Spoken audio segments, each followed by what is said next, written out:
চলে এলাম আমার জীবনের আরেকটি দিন আপনাদের সঙ্গে শেয়ার করতে। প্রতিদিন ঘুম থেকে উঠে ব্রাশ করি, তারপরে ঝাড়ু দিই। আজকে ভাবলাম একটু অন্যরকম করি। আপনারাও আর একঘেয়েমি ভিডিও কতদিন দেখবেন, তাই না? তো চলে এলাম ছাদের উপরে ব্রাশ নিয়ে, একটু মর্নিং ওয়াক করে নিচ্ছি ছাদের উপরে, আর সাথে ব্রাশটাও হয়ে যাচ্ছে। নিচে নেমে মুখ ধুয়ে তারপরে আমি ঝাড়ু দিয়ে নিলাম। ঘর ঝাড়ু দেওয়ার শেষে আমি উঠোন ঝাড়ু দিয়ে নিচ্ছিলাম, আর উঠোন ঝাড়ু দিতে দিতে আমি এমন একটা জিনিস দেখবো আমি আশাও করিনি, আর দেখার পর আমার সকালটা এত হ্যাপি হয়ে গেল।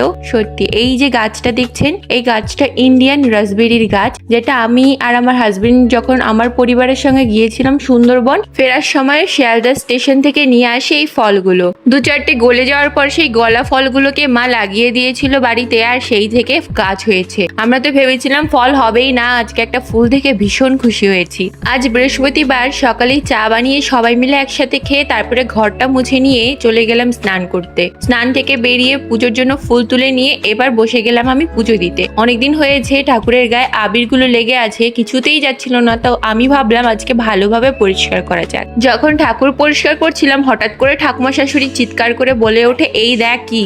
বাইরে বেরিয়ে দেখি ঘরের ভেতরে ঢুকে যাচ্ছে সাপ, আর এটা কিন্তু বিশাল মোটা ছিল, আর একটু সাইজে বড় ছিল। হেলে সাপ যেরকম হয় তার থেকে একটু তুলনামূলকভাবে বড় ছিল। ভাগ্যিস ঠাকুমা শাশুড়ি দেখেছিল, না দেখলে জানি না কোন ঘরে ঢুকে ঘাপটি মেরে বসে থাক। বিগত কয়েক মাস ধরে আমি প্রচুর পরিমাণে সাপ দেখছি, চোখের সামনেও দেখছি, ফোন খুললেও দেখছি, আর স্বপ্নের মধ্যেও দেখছি। আর যে কটাই দেখছি সব কটাই শান্ত প্রকৃতির, অ্যাগ্রেসিভ একদমই নয়, এক জায়গায় স্থির ভাবে থাকে, স্বপ্নে হোক, ফোনে হোক বা রিয়েল লাইফে হোক। ঠাকুমা শাশুড়িকে এই কথা বলাতে ঠাকুমা শাশুড়ি বলে, দুধ কলা দিবি, শনিবার হোক বা মঙ্গলবার হোক, কিছু না খেয়ে উপোস থেকে দুধ কলা দিয়ে বলবি। যাই হোক, সাপকে তাড়িয়ে দিয়ে আমি আবার বসে পড়লাম মন দিয়ে পুজো দিতে।